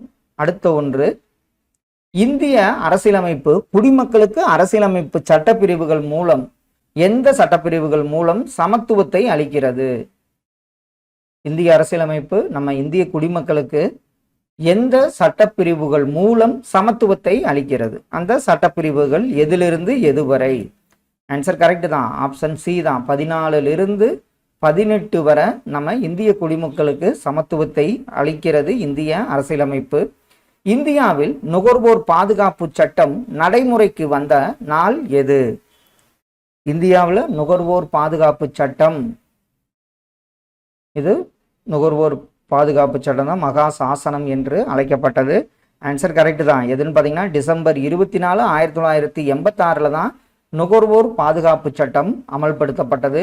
இந்தியாவில் முதல் பெண் காவல்துறை உயர் அதிகாரியாக கிரண்பேடி பொறுப்பேற்ற ஆண்டு என்ன? முதல் பெண் காவல்துறை உயர் அதிகாரியாக கிரண்பேடி அவர்கள் பொறுப்பேற்ற ஆண்டு, ஆன்சர் கரெக்ட் தான், எதுன்னு பார்த்தீங்கன்னா 1978ஆம் ஆண்டாகும். சாரி, இதுக்கு பார்த்தீங்கன்னா 1972ஆம் ஆண்டு தான் சரியான விடை. இதில் ஆப்ஷன் மாற்றதுனால மாற்றி சொல்லிட்டேன். 1972 தான் கிரண்பேடி அவர்கள் இந்தியாவின் முதல் பெண் காவல்துறை உயர் அதிகாரியாக பொறுப்பேற்ற ஆண்டு 1972 ஆகும். சீனா, வடகொரியா மற்றும் கியூபா ஆகிய நாடுகளில் எந்த ஆட்சி முறை நடைமுறையில் இருக்கின்றன? அது மன்னராட்சியா, இருகட்சியா, ஒரு கட்சியா, பலகட்சி ஆட்சி முறையா? ஆன்சர் கரெக்டு தான். சீனா, வடகொரியா மற்றும் கியூபா போன்ற நாடுகளில் ஒரு கட்சி முறை ஆட்சியில் நடைமுறையில் இருக்கின்றன. மாவட்ட நுகர்வோர் குறை தீர்மன்றம் எத்தனை மதிப்புமிக்க அளவிலான குறைகளை தீர்க்கும்? இது மாவட்ட அளவில் மாநில நுகர்வோர் இருக்கு, அதே மாதிரி தேசிய நுகர்வோர் குறை தீர்மன்றம்னு இருக்கு. மாவட்ட நுகர்வோர் குறை தீர்மன்றம் எத்தனை மதிப்புமிக்க அளவிலான குறைகளை தீர்க்கும்? அதுக்கெல்லாம் ஒரு லிமிட் வச்சிருக்காங்க. ஆன்சர் கரெக்டு தான். 20 லட்சம் மதிப்புமிக்க அளவிலான குறைகளை தீர்க்கும். இதே மாநிலம் பார்த்தீங்கன்னா 1 கோடி வரைக்கும், அதுக்கு 1 கோடிக்கு மேலே போச்சுன்னா தேசிய நுகர்வோர் குறை தீர்மன்றம் தான் அந்த குறைகளை தீர்க்க முடியும். அதை ஞாபகம் வச்சுங்க. 20 லட்சம் மாவட்டம், இதே 1 கோடி வரைக்கும் மாநிலம், 1 கோடிக்கு மேலே தேசிய அளவுன்னு ஞாபகம் வச்சுங்க. இந்தியாவில் எந்த வயது பூர்த்தி அடைந்த எவரும் தேர்தலில் போட்டியிடலாம்? இந்தியாவில் எந்த வயது பூர்த்தி அடைந்த எவரும் தேர்தலில் போட்டியிடலாம்? ஆன்சர் கரெக்ட் தான். 25 வயது நிரம்பியவர் தேர்தலில் போட்டியிட முடியும். தேசிய நுகர்வோர் குறைதீர் ஆணையம் எந்த ஆண்டு அமைக்கப்பட்டது? தேசிய நுகர்வோர் குறைதீர் ஆணையம் அமைக்கப்பட்ட ஆண்டு ஆன்சர் கரெக்ட் தான். 1988 ஆண்டு அமைக்கப்பட்டது. எவரெஸ்ட் சிகரத்தை அடைந்த முதல் இந்திய பெண் யார்? இதுல புக்கர் பரிசு பெற்றவர் அருந்ததி ராய்னு நம்மளுக்கு தெரியும். எவரெஸ்ட் சிகரத்தை அடைந்தவர் ஆன்சர் கரெக்ட் தான். பச்சேந்திரி பால் என்பவர் தான் எவரெஸ்ட் சிகரத்தை அடைந்த முதல் இந்திய பெண் ஆவார். அகில இந்திய வானொலி எந்த ஆண்டு ஆரம்பிக்கப்பட்டது? இதுல ஊடகமும் ஜனநாயகம்னு அந்த லெசன்ல இருக்கும். அகில இந்திய வானொலி எந்த ஆண்டு ஆரம்பிக்கப்பட்டது? ஆன்சர் கரெக்டு தான். 1936 ஆண்டு ஆரம்பிக்கப்பட்டது. எந்த ஆண்டு நடைபெற்ற பொது தேர்தலில் இந்தியாவில் பெண்களுக்கு வாக்குரிமை அளிக்கப்பட்டது? அது எந்த ஆண்டு நடைபெற்ற பொது தேர்தல்? ஆன்சர் கரெக்டு தான். 1952 ஆண்டு நடைபெற்ற பொது தேர்தலில் தான் இந்தியாவில் பெண்களுக்கு வாக்குரிமை அளிக்கப்பட்டது. மக்களவையின் சபாநாயகர் பதவி வகித்த முதல் பெண் யார்? மக்களவையில் சபாநாயகர் பதவி வகித்த முதல் பெண் ஆன்சர் கரெக்ட் தான். மீரா குமார் அவர்கள். அச்சு இயந்திரம் ஜோகன்னஸ் குட்டன்பர்க் என்பவரால் எந்த ஆண்டு கண்டுபிடிக்கப்பட்டது? ஜோகன்னஸ் குட்டன்பர்க் அவரால் அச்சு இயந்திரம் எந்த ஆண்டு கண்டுபிடிக்கப்பட்டது? ஆன்சர் கரெக்ட் தான். 1453 ஆண்டாகும். இந்தியாவில் கட்சி முறை எந்த நூற்றாண்டின் பிற்பகுதியில் இருந்து தோன்றியது? இந்தியாவில் கட்சி முறைங்கிறது எந்த நூற்றாண்டின் பிற்பகுதியில் தோன்றியது? 19ஆம் நூற்றாண்டின் பிற்பகுதி என்பது சரியான விடை. ஒரு கட்சி தேசிய கட்சியாக அங்கீகரிக்கப்பட மக்களவை தேர்தலில் அல்லது மாநிலங்களுக்கான சட்டமன்ற தேர்தலில் செல்லத்தக்க மொத்த வாக்குகளில் எத்தனை சதவீத வாக்குகளை பெற்றிருத்தல் வேண்டும்? ஒரு கட்சி தேசிய கட்சியா இருக்கணும்னா மக்களவை தேர்தல் அல்லது 4 மாநில சட்டமன்ற தேர்தல்களில் பெற்ற வாக்குகளில் எத்தனை சதவீதத்தை பெற்றிருக்க வேண்டும்? ஆன்சர் கரெக்டு தான். 6% பெற்றிருந்தா தான் அந்த கட்சி தேசிய கட்சியாக அங்கீகரிக்கப்படுகிறது. பொது வேலை வாய்ப்பில் அனைவருக்கும் சம வாய்ப்பு அளிக்கும் சட்டப்பிரிவு எது? பொது வேலை வாய்ப்பில் அனைவருக்கும் சம வாய்ப்பு அளிக்கும் சட்டப்பிரிவு எது? ஆன்சர் கரெக்டு தான். சட்டப்பிரிவு 16 என்பது சரியான விடை. எந்த ஆண்டின் தேர்தல் சின்னங்கள் ஆணையின்படி 2 வகையான தேர்தல் குழு சின்னங்கள் உள்ளன? அது எந்த ஆண்டின் தேர்தல் சின்னங்கள் ஆணை? ஆன்சர் கரெக்ட் தான். அது 1968 ஆண்டின் தேர்தல் சின்னங்கள் ஆணையின்படி தான் 2 வகையான தேர்தல் குழு சின்னங்கள் உள்ளன. சட்டத்தின் ஆட்சி என்ற பதத்தை யார் முதலில் வாதுரைத்தார்? சட்டத்தின் ஆட்சி என்ற பதத்தை முதலில் வாதுரைத்தவர் ஆன்சர் கரெக்ட் தான். ஏவி டைசி ஆவார். எதிர்கட்சி தலைவர் எந்த அந்தஸ்தை கொண்டிருப்பார்? ஒரு எதிர்கட்சி தலைவருக்கு எந்த வகையான அந்தஸ்து இருக்கும்? ஆன்சர் கரெக்ட் தான். அவர் ஒரு கேபினெட் அமைச்சர் கொண்ட அந்தஸ்தை கொண்டிருப்பார் எதிர்கட்சி தலைவர். அரசியல் கட்சிகள் பொதுவாக எதன் அடிப்படையில் தோற்றுவிக்கப்படுகின்றன? அரசியல் கட்சிகள் பொதுவாக எதன் அடிப்படையில் தோற்றுவிக்கப்படுகின்றன? ஆன்சர் கரெக்ட் தான். எதன் அடிப்படைன்னு பார்த்தீங்கன்னா பொது நலன் என்பது சரியான விடை. அனைத்து குடிமக்களும் சம தகுதியை அடைய உரிமை கொண்டவர்களே என்பது எந்த வகை சமத்துவமாகும்? அனைத்து குடிமக்களும் சம தகுதியை அடைய உரிமை கொண்டவர்களே என்பது ஆன்சர் கரெக்ட் தான், சமூக சமத்துவம் என்பது சரியான விடை. பின்வரும் கூற்றுகளில் சரியானதை தேர்வு செய்க. நாட்டில் உள்ள ஒவ்வொரு கட்சியும் தேர்தல் ஆணையத்தில் பதிவு செய்து கொள்ளல் வேண்டும். தேர்தல் ஆணையம் அனைத்து கட்சிகளையும் சமமாக நடத்துகிறது. தேர்தல் ஆணையம் அங்கீகரிக்கப்பட்ட கட்சிகளுக்கு தனி சின்னத்தை ஒதுக்குகிறது. இதுல எது சரி நம்ம பார்த்திருப்போம். இவை அனைத்தும் சரி என்பது சரியான விடை. கடைசி ஒன்று, சமத்துவம் என்பது சமமாக நடத்துவது மட்டுமல்ல, வெகுமதி அளிப்பதிலும் சமத்துவம் இருப்பதாகும். முதலாவதாக சமூக சிறப்புரிமை இல்லாததும், இரண்டாவதாக போதுமான வாய்ப்புகள் அனைவருக்கும் வழங்கப்படுவதும் ஆகும் என்று கூறியவர் யார்? சமத்துவம்னா சமமாக நடத்துவது மட்டுமில்லாமல் வெகுமதி அளிப்பதிலும் சமத்துவம் இருக்கணும். முதலாவது சமூக சிறப்புரிமை இல்லாததும், இரண்டாவதாக போதுமான வாய்ப்புகள் அனைவருக்கும் வழங்கப்படுவதும். ஆன்சர் கரெக்ட் தான். அது யாருன்னு பார்த்தீங்கன்னா பேராசிரியர் லாஸ்கி என்பது சரியான விடை. தேசிய மனித உரிமைகள் ஆணையத்தின் தலைவர் யார்? தேசிய மனித உரிமைகள் ஆணையத்தின் தலைவர் ஆன்சர் கரெக்ட் தான், ஓய்வு பெற்ற உச்சநீதிமன்ற தலைமை நீதிபதி என்பது சரியான விடை. சட்டமன்ற உறுப்பினராக போட்டியிடுவதற்கான குறைந்தபட்ச வயது வரம்பு என்ன? ஒருத்தர் சட்டமன்ற உறுப்பினராக போட்டியிடுவதற்கான குறைந்தபட்ச வயது வரம்பு ஆன்சர் கரெக்ட் தான், 25 வயது ஆகும். சமய சார்பின்மை என்ற சொல் எந்த மொழியிலிருந்து எடுக்கப்பட்டது? அது செக்யூலரிசம். சமய சார்பின்மை என்ற சொல் எந்த மொழியிலிருந்து எடுக்கப்பட்டது? ஆன்சர் கரெக்ட் தான். எந்த மொழின்னு பார்த்தீங்கன்னா லத்தீன் என்பது சரியான விடை. பண்டைய இந்தியாவில் தனி மனிதனின் சமூக கடமைகளை எது வலியுறுத்தின? தனி மனிதனின் சமூக கடமைகளை வலியுறுத்துவது பண்டைய இந்தியாவில் எது? ஆன்சர் கரெக்ட் தான், ஸ்மிருதிகள் என. அதுதான் ஸ்மிருதிகள் தான் தனி மனிதனின் சமூக கடமைகளை வலியுறுத்தின. இந்திய ஆயுதப்படைகளின் தலைமை தளபதியாக பதவி வகிப்பவர் யார்? இந்திய ஆயுதப்படைகளின் தலைமை தளபதியாக பதவி வகிப்பவர் ஆன்சர் கரெக்ட் தான், யாருன்னு பார்த்தீங்கன்னா முப்படைகளின் தலைமை தளபதி ஆவார். இந்தியா முழுமைக்கும் பொருந்தக்கூடிய மோட்டார் வாகன சட்டம் நடைமுறைக்கு வந்த ஆண்டு என்ன?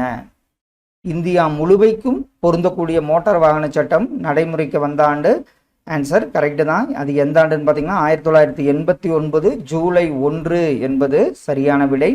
செக்யூலரிசம் என்ற பதத்தை உருவாக்கியவர் யார்?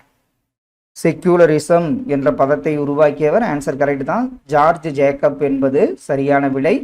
அரசானது எந்த ஒரு மதத்தை சார்ந்த பிரிவினருக்கு எதிராக குற்றம் சாட்டாது என 3ஆம் நூற்றாண்டிலேயே அறிவித்த முதல் பேரரசர் யார்?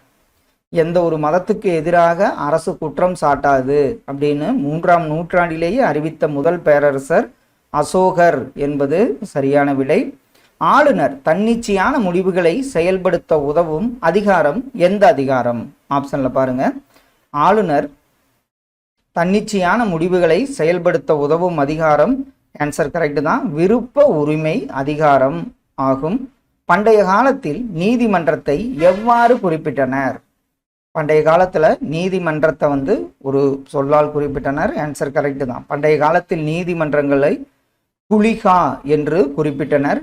கீழ்கண்ட படைப்பிரிவுகள் எது தங்களுக்கு ஒதுக்கப்பட்ட பணிக்கு ஏற்றவாறு இராணுவம் மற்றும் காவல்துறையுடன் இணைந்து பணியாற்றுகிறது? அது எந்த படை? ஆன்சர் கரெக்ட் தான். எந்த படைன்னு பார்த்தீங்கன்னா மத்திய ஆயுத காவல் படை என்பது சரியான விடை. உலக மனித உரிமைகள் அறிவிப்பு ஐநாவின் பொதுச்சபையால் ஏற்றுக்கொள்ளப்பட்ட ஆண்டு எந்த ஆண்டு? உலக மனித உரிமைகள் அறிவிப்பு ஐநாவால் ஏற்றுக்கொள்ளப்பட்ட ஆண்டு ஆன்சர் கரெக்ட் தான், 1948ஆம் ஆண்டாகும். தீன் இலாஹி என்ற நூலை எழுதியவர் யார்? தீன் இலாஹி என்ற நூலை எழுதியவர், இதெல்லாம் நம்ம மறக்க மாட்டோம், அக்பர் என்பது சரியான விடை. மகாத்மா காந்தி தென்னாப்பிரிக்காவிலிருந்து இந்தியா வந்தது எப்போது? எந்த ஆண்டு தென்னாப்பிரிக்காவில் இருந்து இந்தியாவிற்கு மகாத்மா திரும்பினார்? ஆன்சர் கரெக்ட் தான். அது எந்த ஆண்டுன்னு பார்த்தீங்கன்னா 1915 ஜனவரி 9 என்பது சரியான விடை. மாநில சட்டமேலவை உறுப்பினர்களில் எத்தனை பங்கு மாநில ஆளுநரால் பிரதிநிதித்துவ அடிப்படையில் நியமிக்கப்படுகிறது? ஒரு மாநிலத்தில் சட்டமேலவை இருந்தால் ஆளுநரால் பிரதிநிதித்துவ அடிப்படையில் எத்தனை பங்கு அப்படின்னா ஆன்சர் கரெக்டு தான், 1/6 என்பது சரியான விடை. யாருடைய ஆட்சி காலத்தில் உரிமையியல் நடைமுறை சட்டங்கள் தொகுக்கப்பட்டது? அது யாருடைய ஆட்சி காலம்? ஆன்சர் கரெக்டு தான், யாருடைய ஆட்சி காலம்னு பார்த்தீங்கன்னா துக்ளக் ஆட்சி காலத்தில் தான் உரிமையியல் நடைமுறை சட்டங்கள் தொகுக்கப்பட்டன. இந்திய இராணுவப்படை தளபதிக்கு வழங்கப்படும் நட்சத்திர அந்தஸ்து என்ன? இந்திய இராணுவப்படை தளபதிக்கு வழங்கப்படும் நட்சத்திர அந்தஸ்து ஆன்சர் கரெக்டு தான், 4 நட்சத்திர அந்தஸ்து ஆகும்.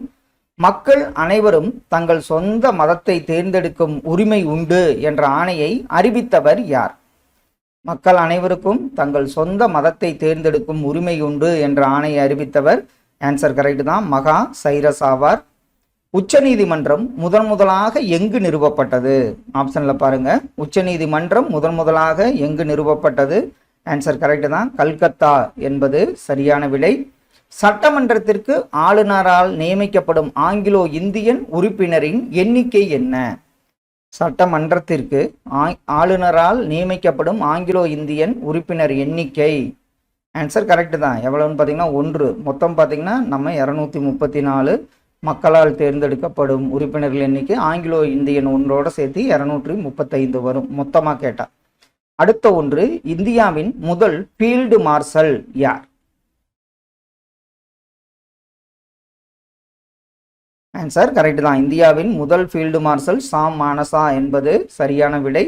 சாலை பாதுகாப்புக்கான பிரேசிலியா பிரகடனத்தில் இந்தியா கையெழுத்திட்ட ஆண்டு என்ன? சாலை பாதுகாப்புக்கான பிரேசிலியா பிரகடனத்தில் இந்தியா கையெழுத்திட்ட ஆண்டு ஆன்சர் கரெக்ட் தான், 2015ஆம் ஆண்டாகும். சமய சார்பற்ற என்ற சொல்லானது இந்திய அரசியல் அமைப்பில் ஏற்றுக்கொள்ளப்பட்ட ஆண்டு என்ன? இதுலேயே அதனுடைய சட்ட திருத்தம்னு ஒரு கேள்வியும் இருக்கு. சமய சார்பற்ற என்ற சொல்லானது இந்திய அரசியலமைப்பில் ஏற்றுக்கொள்ளப்பட்ட ஆண்டு ஆன்சர் கரெக்ட் தான், 1976ஆம் ஆண்டாகும். இந்தியாவில் முதல் உச்சநீதிமன்ற தலைமை நீதிபதியாக நியமிக்கப்பட்டவர் யார்? இந்தியாவில் முதல் உச்சநீதிமன்ற தலைமை நீதிபதியாக நியமிக்கப்பட்டவர் ஆன்சர் கரெக்ட் தான், சர் எலிசா இம்பே என்பவர் ஆவார். இந்திய விமானப்படையில் 5 நட்சத்திர அந்தஸ்து கொண்ட மார்ஷல் பதவிக்கு உயர்வு பெற்ற முதல் மற்றும் ஒரே அதிகாரி யார்? இந்திய விமானப்படையில் 5 நட்சத்திர அந்தஸ்து கொண்ட மார்ஷல் பதவிக்கு உயர்வு பெற்ற முதல் மற்றும் ஒரே அதிகாரி ஆன்சர் கரெக்ட் தான், அர்ஜுன் சிங் என்பது சரியான விடை. கல்கத்தா, மதராஸ், பம்பாய் ஆகிய இடங்களில் நிறுவப்பட்ட உச்சநீதிமன்றங்கள் எந்த ஆண்டு வரை உச்சநீதிமன்றங்களாகவே செயல்பட்டன? அது எந்த ஆண்டு வரை? ஆன்சர் கரெக்ட் தான், அது எந்த ஆண்டுன்னு பார்த்தீங்கன்னா 1862ஆம் ஆண்டு வரைங்கிறது சரியான விடை. ஆளுநரின் அறிக்கையின்படி குடியரசுத் தலைவர் அரசியலமைப்பு சட்டப்பிரிவை பயன்படுத்தி மாநிலத்தில் குடியரசுத் தலைவர் ஆட்சியை ஏற்படுத்துகிறார். ஆளுநர் அறிக்கை கொடுத்தா தான் குடியரசுத் தலைவர் ஒரு அரசியலமைப்பு சட்டப்பிரிவை பயன்படுத்தி மாநிலத்தில் குடியரசுத் தலைவர் ஆட்சியை ஏற்படுத்துவார். அது எந்த சட்டப்பிரிவு? ஆன்சர் கரெக்ட் தான், சட்டப்பிரிவு 356 குடியரசுத் தலைவர் ஆட்சியை விவரிக்கும் பிரிவாகும். ஊரக குடிமையியல் நீதிமன்றம், ஊரக குற்றவியல் நீதிமன்றம் போன்றவற்றை அமைத்தவர் யார்? ஊரக குடிமையியல் நீதிமன்றம், ஊரக குற்றவியல் நீதிமன்றம் போன்றவற்றை அமைத்தவர் யார்? ஆன்சர் கரெக்ட் தான், யாருன்னு பார்த்தீங்கன்னா வாரன் ஹேஸ்டிங்ஸ் பிரபு என்பது சரியான விடை. இந்திய இராணுவ அதிகாரிகளின் எண்ணிக்கையை அதிகரிக்க வேண்டியதின் அவசியத்தை உணர்த்திய இந்திய சீன போர் நிகழ்ந்த ஆண்டு எந்த ஆண்டு? அப்பதான் இந்தியாவுக்கும் இந்திய இராணுவ அதிகாரிகளின் எண்ணிக்கையை உணர்த்த வேண்டிய அவசியத்தை ஏற்படுத்தியது. அந்த போர் நடைபெற்ற ஆண்டு 1962 இந்திய சீன போர் நிகழ்ந்த ஆண்டாகும். சாலை பாதுகாப்பு வாரம் ஒவ்வொரு ஆண்டும் எந்த மாதம் அனுசரிக்கப்படுகிறது? சாலை பாதுகாப்பு வாரம் ஒவ்வொரு ஆண்டும் எந்த மாதம் அனுசரிக்கப்படுகிறது? ஆன்சர் கரெக்ட் தான், ஜனவரி என்பது சரியான விடை. இந்து வாரிசு சட்டம் நடைமுறைக்கு வந்த ஆண்டு என்ன? இந்து வாரிசு சட்டம் நடைமுறைக்கு வந்த ஆண்டு ஆன்சர் கரெக்ட் தான், 1956ஆம் ஆண்டாகும். ஆளுநரால் நியமனம் செய்யப்படுபவர் யார்? மாநில அரசின் தலைமை வழக்கறிஞர், மாநில அரசு பணியாளர் தேர்வாணையத்தின் தலைவர், மாநில பல்கலைக்கழக துணைவேந்தர். இதில் ஆளுநரால் நியமனம் செய்யப்படுபவர்கள் இவர்கள் அனைவரும். இவை அனைத்தும் என்பது சரியான விடையாகும். தமிழ்நாட்டில் மாநில மனித உரிமைகள் ஆணையம் ஏற்படுத்தப்பட்ட ஆண்டு என்ன?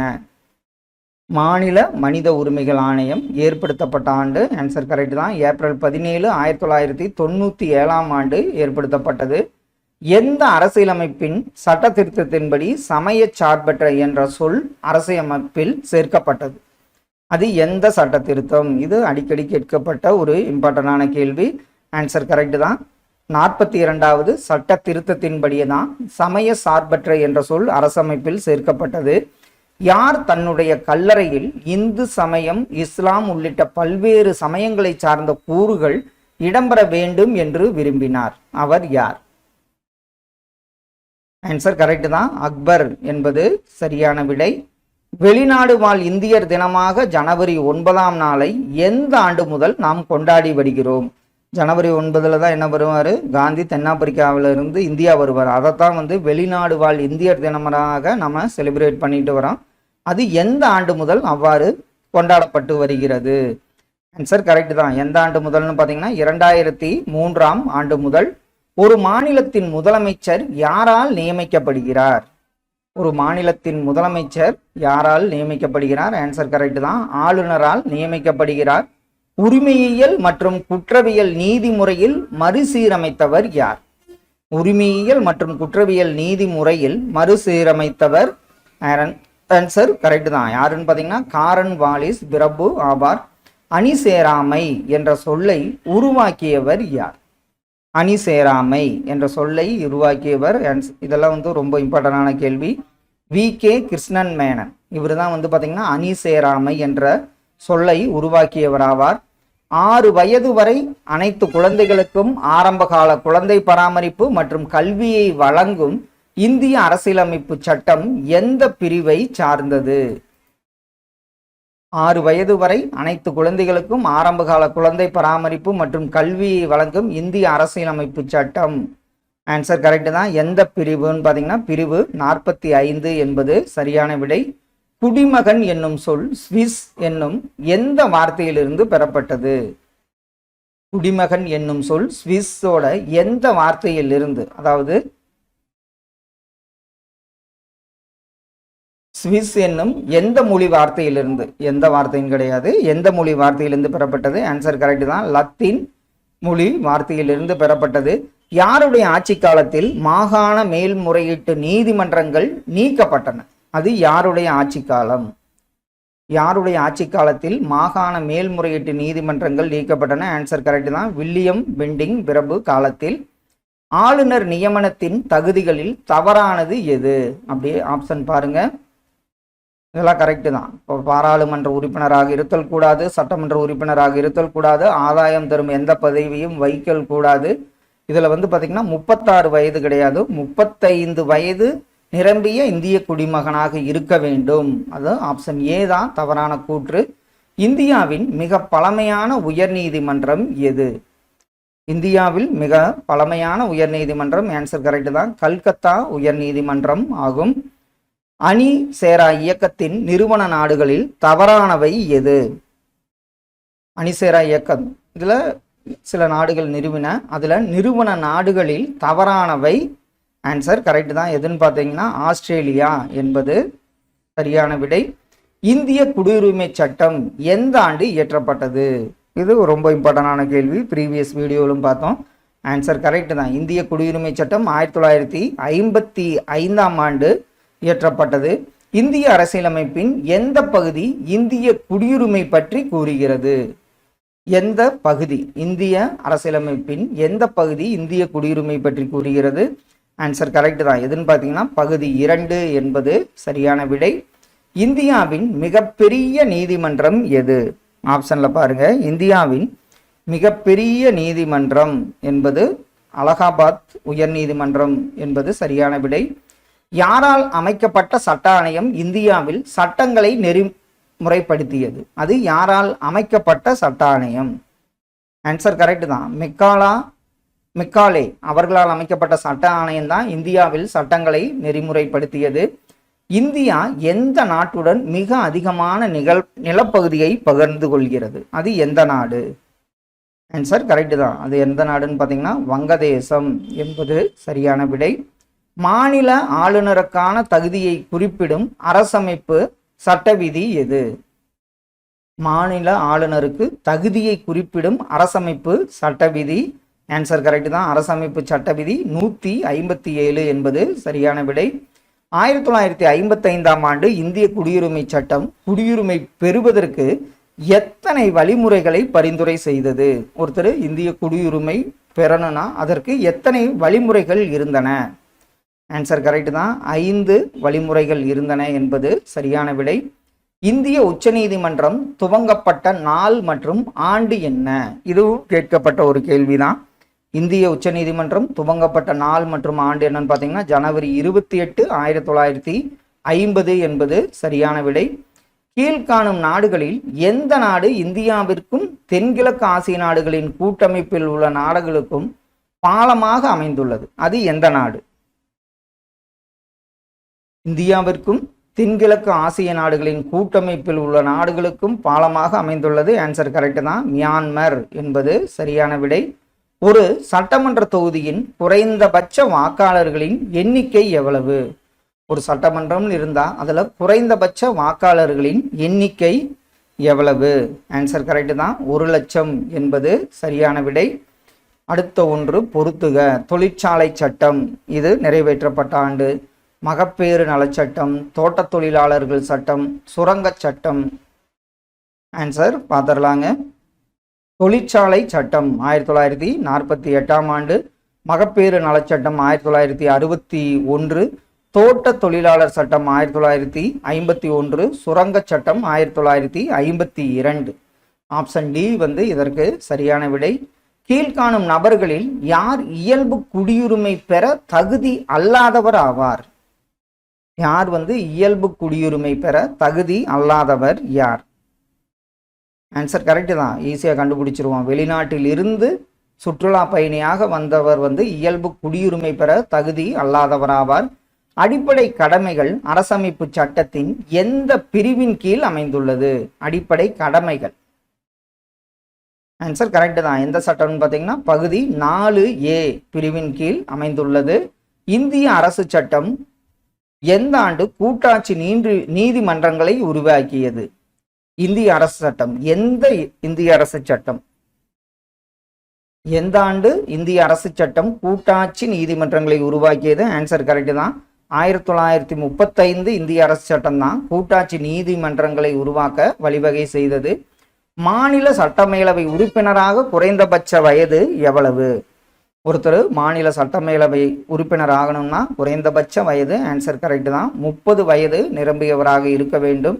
உயர் நீதிமன்ற நீதிபதிகள் எந்த வயது வரை அப்பதவியில் இருப்பர்? உயர் நீதிமன்ற நீதிபதிகள் 62 வயது வரை அவங்க பதவியில் இருக்க முடியும். உச்ச நீதிமன்றத்தின் அமைப்பு மற்றும் அதிகார வரம்பினை கூறும் அமைப்பு சட்ட பிரிவுகள் எது? உச்ச நீதிமன்றத்தின் அமைப்பு மற்றும் அதிகார வரம்பினை கூறும் அரசியல் அமைப்பு சட்ட பிரிவுகள் எது? ஆன்சர் கரெக்டு தான். எதுன்னு பார்த்தீங்கன்னா சட்டப்பிரிவு 124 முதல் 147 வரை உச்ச நீதிமன்றத்தின் அமைப்பு மற்றும் அதிகார வரம்பினை கூறும் சட்டப்பிரிவுகளாகும். இந்தியாவின் முப்படையின் தலைமை தளபதியாக பொறுப்பேற்றுள்ளவர் அல்ல, பொறுப்பேற்று இருந்தவர். அவர் வந்து அந்த விமான விபத்தில் இறந்துருவார். ஆன்சர் கரெக்டு தான். தளபதி பிபின் ராவத் என்பது முதல் தலைமை தளபதியாக பொறுப்பேற்றுள்ளவர் பிபின் ராவத் ஆவார். அடுத்த ஒன்று பொறுத்துக. மாநில ஆளுநர் அவருடைய ஆட்சி அதிகாரம், ஆளுநரை அமர்த்துதல் பற்றி கூறும் சட்டப்பிரிவு, ஆளுநரின் பதவிக்காலம் பற்றி கூறும் சட்டப்பிரிவு. ஆன்சர் பார்த்துடலாங்க. மாநில ஆளுநர் சட்டவிதி 153. ஒரு மாநிலம்னா ஆளுநர் இருக்கணும் அப்படின்னு சொல்றது 153. ஆளுநரின் ஆட்சி அதிகாரம் எதுன்னு பார்த்தீங்கன்னா சட்டவிதி 154. ஆளுநரை அமர்த்துதல் சட்டவிதி 155. ஆளுநரின் பதவிக்காலம் பற்றி கூறும் சட்டப்பிரிவு விதி 156 என்பது சரியான விடை. மாநில ஆளுநர்னா சட்ட விதி 153, ஆட்சி அதிகாரம் சட்ட விதி 154, ஆளுநரை அமர்த்துதல் சட்ட விதி 155, ஆளுநரின் பதவிக்காலம் சட்ட விதி 156 ஆகும். ஒரு சுதந்திரமான நீதித்துறை என்ற கருத்தை முன்மொழிந்த முதல் அரசியல் தத்துவஞானி யார்? ஒரு சுதந்திரமான நீதித்துறை என்ற கருத்தை முன்மொழிந்த முதல் அரசியல் தத்துவஞானி. ஆன்சர் கரெக்ட் தான், மாண்டெஸ்கியூ என்பது சரியான விடையாகும். அரசியலமைப்பின்படி ஒவ்வொரு மாநிலத்திற்கும் ஒரு உயர்நீதிமன்றம் இருக்கும் எனும் விதி எது? அரசியலமைப்பின்படி ஒவ்வொரு மாநிலத்திற்கும் ஒரு உயர்நீதிமன்றம் இருக்க வேண்டும் என்று கூறும் அரசியலமைப்பு பிரிவு. ஆன்சர் கரெக்ட் தான், அரசியலமைப்பு சட்ட விதி 214 என்பது சரியான விடை. இந்தியாவில் முப்படைகளுக்கான தலைமை தளபதி பதவி எந்த ஆண்டு முதல் நடைமுறைக்கு வந்தது? முப்படைகளுக்கான தலைமை தளபதி ஒருத்தர் இருக்கணும் அப்படிங்கிறது எந்த ஆண்டு முதல் நடைமுறைக்கு வந்தது? ஆன்சர் கரெக்ட் தான், 2019 ஆண்டு முதல் என்பது சரியான விடை. இந்திய அரசமைப்பு சட்டம் குடியுரிமை இழத்தலை பற்றி எத்தனை வழிமுறைகளை கொண்டுள்ளது? ஒருத்தர் குடியுரிமை இழக்கணும்னா எத்தனை வழிமுறையில அந்த வழிமுறையை வைத்திருக்காங்க? ஆன்சர் கரெக்ட் தான், 3 வழிமுறைகளை இழத்தலை பற்றி கொண்டுள்ளது இந்திய அரசியலமைப்பு சட்டம் குடியுரிமையை பற்றி. மாநில சட்டமன்றத்தின் செயலகம் குறித்த அரசமைப்பு சட்ட விதி என்ன? செக்ரட்டரியேட். மாநில சட்டமன்றத்தின் செயலகம் குறித்த அரசமைப்பு சட்ட விதி. ஆன்சர் கரெக்ட் தான், அரசமைப்பு சட்ட விதி 187 என்பது சரியான விடை. லோக் அதாலத் எந்த ஆண்டு அறிமுகம் செய்யப்பட்டது? ஆன்சர் கரெக்ட் தான், லோக் அதாலத் 1982 ஆண்டு அறிமுகம் செய்யப்பட்டது. பெண்களுக்கான சர்வதேச உரிமைகள் மசோதா ஐநா பாதுகாப்பு சபையால் ஏற்றுக்கொள்ளப்பட்ட ஆண்டு எந்த ஆண்டு? பெண்களுக்கான சர்வதேச உரிமைகள் மசோதா. ஆன்சர் கரெக்ட் தான், எந்த ஆண்டுன்னு பார்த்தீங்கன்னா 1979 ஆண்டாகும். இரட்டை குடியுரிமை கொண்ட நாடுகளின் பட்டியலில் தவறான நாடு எது? இரட்டை குடியுரிமை கொண்ட நாடுகளின் பட்டியலில் தவறானது. ஆன்சர் கரெக்ட் தான், இந்தியா என்பது சரியான விடை. சட்ட மேலவை உறுப்பினர்களின் பதவிக்காலம் எவ்வளவு? ஒரு மாநிலத்துல சட்ட மேலவை இருந்தா உறுப்பினர்களின் பதவிக்காலம் ஆன்சர் கரெக்ட் தான், 6 ஆண்டுகள் என்பது சரியான விடை. மாநிலத்தின் உயரிய நீதி அமைப்பாக விளங்குவது எது? மாநிலத்துக்கு ஆன்சர் கரெக்ட் தான், மாநிலத்தின் உயர் நீதி அமைப்பாக விளங்குவது உயர் நீதிமன்றமாகும். நீதிமன்றங்கள் திட்டம் எந்த ஆண்டு தொடங்கப்பட்டது? நீதிமன்றங்கள் இந்த திட்டம் எந்த ஆண்டு முதல் தொடங்கப்பட்டது? ஆன்சர் கரெக்ட் தான், 2005 ஆண்டு முதல் தொடங்கப்பட்டது. ஆளுநர் பற்றிய தவறான கூற்று. ஆளுநரை பணியிட மாற்றம் செய்ய முடியாது, ஆளுநரின் பதவிக்காலம் நீட்டிக்கப்பட முடியாது. இதுல தவறான கூற்று எது? ஆன்சர் கரெக்ட் தான், இதுல 2 கூற்றுமே தவறானது. சட்ட மேலவை உறுப்பினர்களை தேர்ந்தெடுக்கும் பணியில் பங்கு பெறாதவர் யார்? ஆப்ஷன்ல பாருங்க, சட்ட மேலவை உறுப்பினர்களை தேர்ந்தெடுக்கும் பணியில் பங்கு பெறாதவர். ஆன்சர் கரெக்ட் தான், வழக்கறிஞர்கள் என்பது சரியான விடை. தமிழ்நாட்டில் ஆட்சி அமைக்க தேவையான உறுப்பினர்களின் ஆதரவு எண்ணிக்கை 234. எத்தனை பேர் இருந்தா ஒரு கட்சி ஆட்சி அமைக்க முடியும்? ஆன்சர் கரெக்ட் தான், 118 உறுப்பினர்கள் ஆதரவு தேவை என்பது சரியான விடை. தேசிய சட்ட சேவைகள் அதிகாரம் நால்சா எந்த ஆண்டு அமைக்கப்பட்டது? தேசிய சட்ட சேவைகள் அதிகாரம் எந்த ஆண்டு அமைக்கப்பட்டது? ஆன்சர் கரெக்ட் தான், 1987 ஆண்டு அமைக்கப்பட்டது. அடுத்த ஒன்று சிறார் நீதி சட்டம் எப்போ கொண்டு வந்தாங்க? போக்சோ சட்டம், குழந்தை தொழிலாளர் சட்டம், கல்வி உரிமை சட்டம். ஆன்சர் பார்த்துடலாங்க. சிறார் நீதி சட்டம் 2000 ஆண்டு, போக்சோ சட்டம் 2012, குழந்தை தொழிலாளர் சட்டம் 1986, கல்வி உரிமை சட்டம் சட்டப்பிரிவு 21A என்பது சரியான விடையாகும். ஆப்ஷன் பி இதற்கு சரியான விடை. சிறார் நீதி சட்டம் 2000, போக்சோ சட்டம் 2012, குழந்தை தொழிலாளர் சட்டம் 1986, கல்வி உரிமை சட்டம் சட்டப்பிரிவு 21. ஆப்ஷன் பி தான் இதற்கு சரியான விடை. குடியுரிமை பற்றி சொல்லும் அரசமைப்பு சட்ட விதி எது? ஆன்சர் கரெக்ட் தான், குடியுரிமை பற்றி சொல்லும் அரசியலமைப்பு சட்ட விதி 5 என்பது சரியான விடை.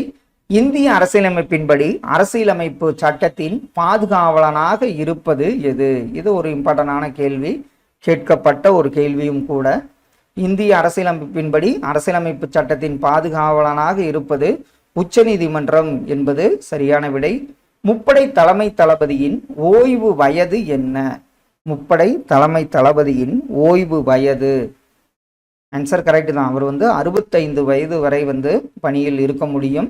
ஒரு மாநிலத்தின் சட்டமன்ற மேலவை குறைந்தபட்சம் எத்தனை உறுப்பினர்களை கொண்டிருக்கும்? மேலவை குறைந்தபட்சம் மேலவையில் எத்தனை உறுப்பினர்களை கொண்டிருக்க முடியும்?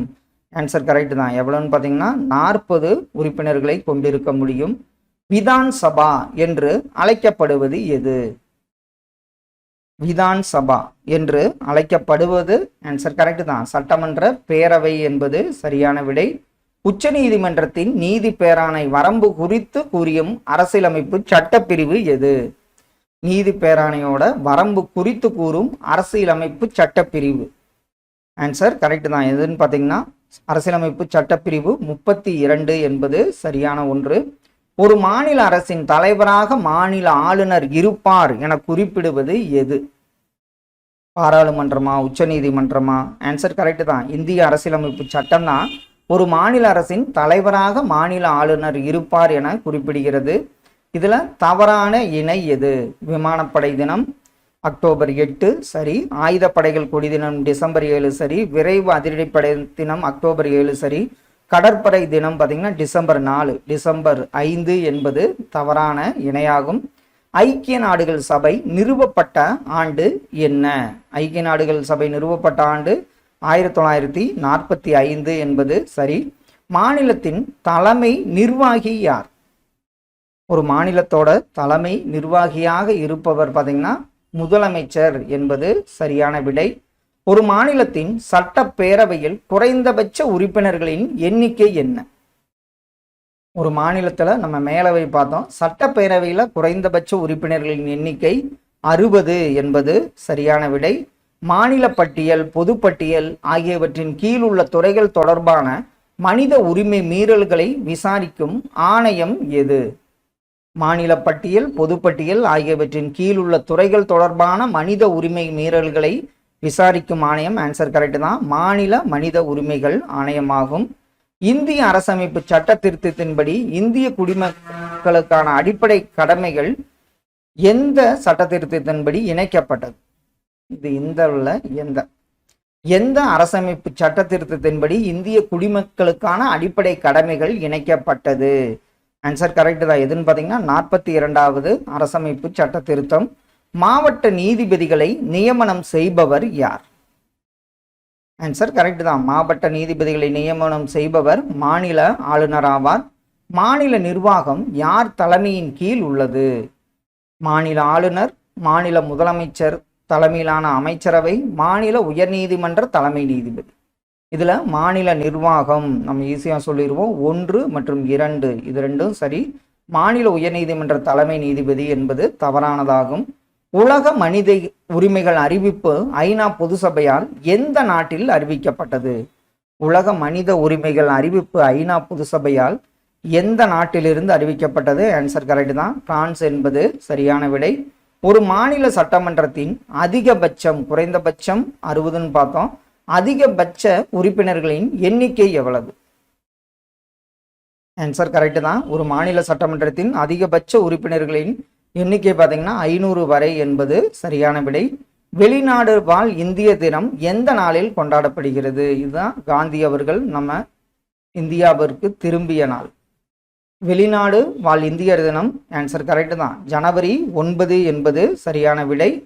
இந்தியா பல்வேறு நம்பிக்கைகளை சமமாக போற்றி மதிக்கப்படும் இடமாக இருப்பதோடு ஒரே தேசிய கண்ணோட்டத்தை கொண்டிருக்கும் என்னும் கூற்று யாருடையது? இந்தியா பல்வேறு நம்பிக்கைகளை சமமாக போற்றி மதிக்கப்படும் இடமாக இருப்பதோடு ஒரே தேசிய கண்ணோட்டத்தை கொண்டிருக்கும் என்று கூறியவர், ஆன்சர் கரெக்ட் தான், யாருன்னு பார்த்தீங்கன்னா ஜவஹர்லால் நேரு ஆவார். மாநில ஆளுநர் ஒரு மாநில சட்டமன்றத்தின் என்னவாக இருப்பார்? ஒரு மாநில ஆளுநர் மாநில சட்டமன்றத்தின் ஒரு அங்கம் என்பது சரியான விடை. ஒரு மாநில அமைச்சரவையின் டேஸ் ஆவார். ஒரு மாநில அமைச்சரவையின் தலைவர் யார்? அதான் கேள்வி. ஆன்சர் கரெக்டு தான். ஒரு மாநில அமைச்சரவையின் தலைவர் யாருன்னு பார்த்தீங்கன்னா தலைவர் ஆன்சர் கரெக்டு தான், முதலமைச்சர் என்பது சரியான விடையாகும். ஈரவை சட்டமன்ற கொண்ட மாநிலங்கள் அல்லாதது எது? கொடுக்கப்பட்ட ஆப்ஷன்ல எந்த மாநிலத்தில் ஈரவை சட்டமன்றங்கள் கொண்ட மாநிலம் அல்லாதது? ஆன்சர் கரெக்டு தான், கேரளா என்பது சரியான விடை. கீழ்கண்டவற்றுள் மக்களால் நேரடியாக தேர்ந்தெடுக்கப்படுபவர் யார்? கொடுக்கப்பட்ட ஆப்ஷன்ல நம்ம சொல்லிடுவோம், சட்ட பேரவை உறுப்பினர் என்பது சரியான விடையாகும். உயர்நீதிமன்றங்கள் வழங்கும் பேராணைகள் தவறானது எது? உயர்நீதிமன்றம் வழங்கும் பேராணைகளில் தவறானது இதெல்லாம் சரி. ஆட்கொணர்வு, தடை உறுத்தும், கட்டளையிடும் இதெல்லாம் சரி. விடுதலை நீதி பேராணை என்பது தவறான ஒன்றாகும். இந்தியாவில் உள்ள உயர்நீதிமன்றங்களின் மொத்த எண்ணிக்கை புக்கில் 24 கொடுத்துருப்பாங்க.